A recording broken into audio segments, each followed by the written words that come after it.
A common mistake, and one of the biggest mistakes I see designers make, is that they allow the PMs to get away with sloppy, mushy, vague requirements. They sit down in a meeting, they discuss it verbally, maybe there's a couple of things written down on a wiki page or a couple of stories, but the designers think that they understand what the PMs are asking for, and there is inevitably a request for speed. Could we see some mock-ups by tomorrow? And the designers, in their desire to respond to that request, will just dive in and start doing prototypes, building out mock-ups, excited to show the PMs what they had in mind.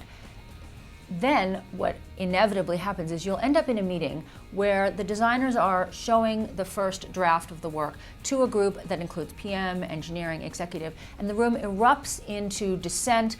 Often it can appear that what they're doing is attacking the designer because the design is wrong. And a lot of times what's really going on is that there is not agreement about what the requirements were. So people see the design as an instantiation of the requirements, and they're really arguing over the requirements, but the way that it comes out in the discussion is, I don't like that design because it's not doing the right thing. There's two things that designers can do to get away from this problem. One is upfront, which is to not start the design process until the requirements are written down and are clear.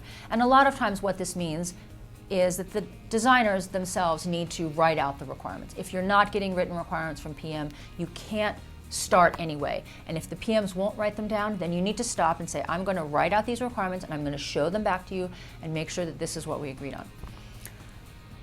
That's what you can do up front. If you find yourself in that meeting and you're in the midst of that debate, what you can do is say, okay, let's stop, let's put away the designs, let's take them off the overhead, let's pause and talk about the requirements and look at the PM, get the executives and the PMs to start talking and try to encourage that dialogue to bring clarity about the requirements, so that then you can bring the designs back up and say, now, where are the designs meeting the requirements or not meeting the requirements?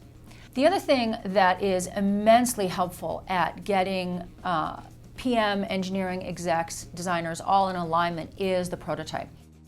Once the requirements are clear, having a working prototype that people can click through and see how this would actually come alive is invaluable. It allows people to realize ways in which user tasks that they assumed would work don't actually work, and it allows people to see how the whole product is going to come together.